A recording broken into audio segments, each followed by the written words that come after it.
This is Story Quest, brand new stories you'll want to hear again and again. One thing pretty much everyone knows is that it's a bad idea to annoy a fairy. Princess Lavinia Shadowfall of the Anora Highlands was quite a clever princess, but she had one fateful summer's day forgotten this rule and had been astonishingly rude to a fairy named Ember Daywink. I can't repeat what she said because it was really quite rude, but I can tell you what happened next. Ember Daywink put a fairy curse on Lavinia, which trapped her in a tall tower in the middle of a deep, dark forest, where she would remain for 100 years.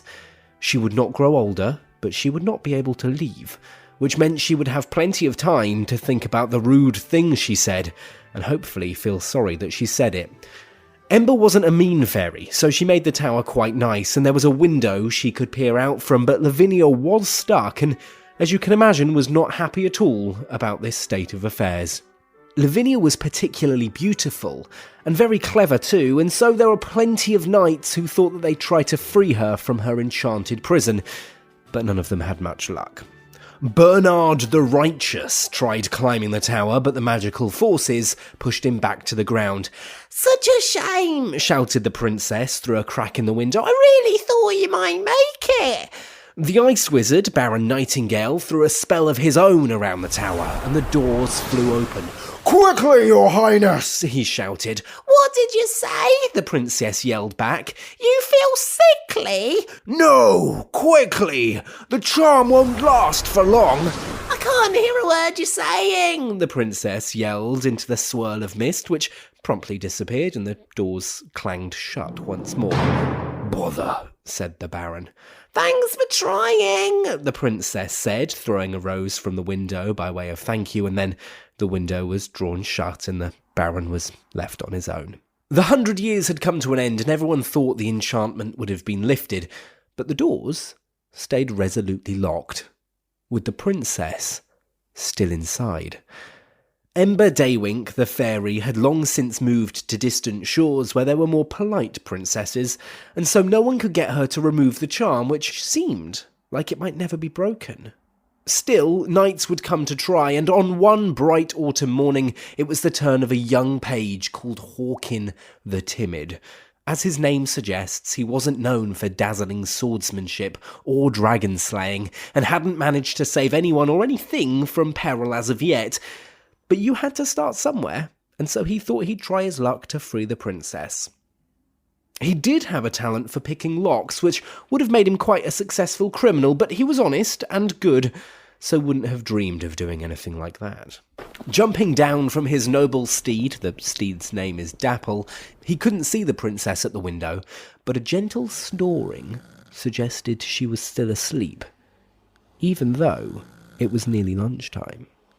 He circled the tower to find the doors and looked closely at the lock. It was a fairy kind, but of a sort he'd seen before.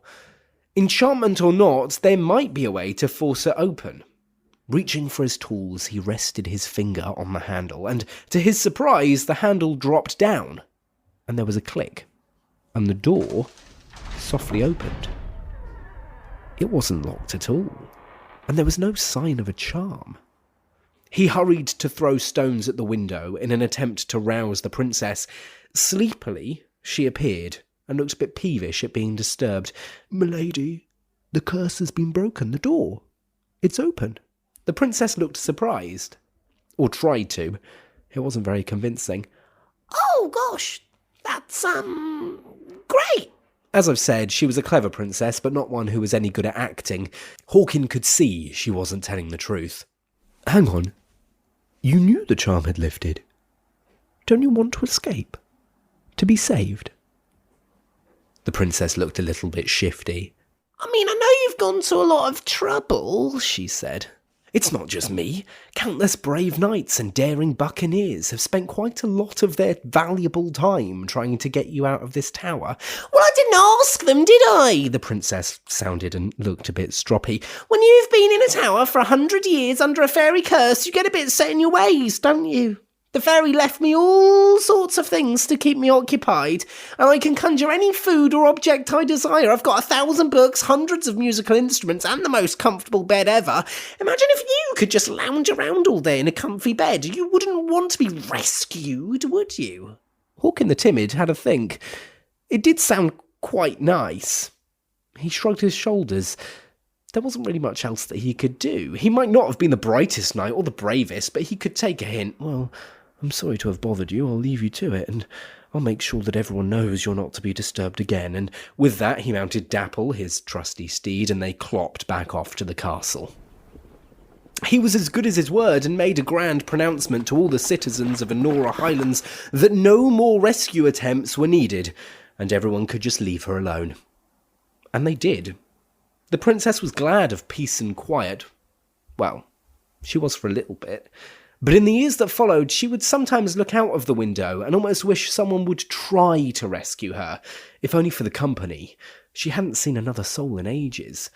Eventually, she had read all the books and had become quite stiff from lounging in bed, and despite practicing every day, just couldn't play the lute with any sort of finesse.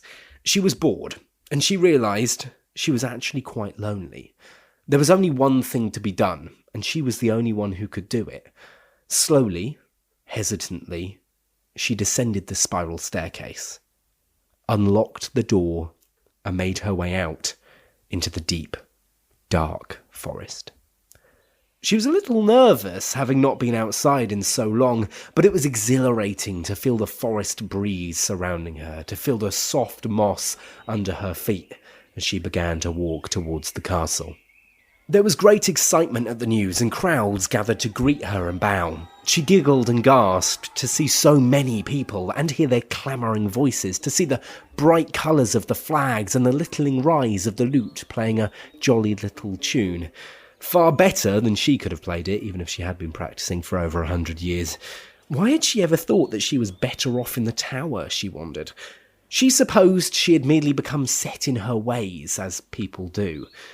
It can be hard to imagine things changing, but change they did, and she was glad. She took her place at court once again, and outside of the charmed tower, began to age once more. In time, she would become a good and wise queen, but never in the long life that followed was she ever rude again.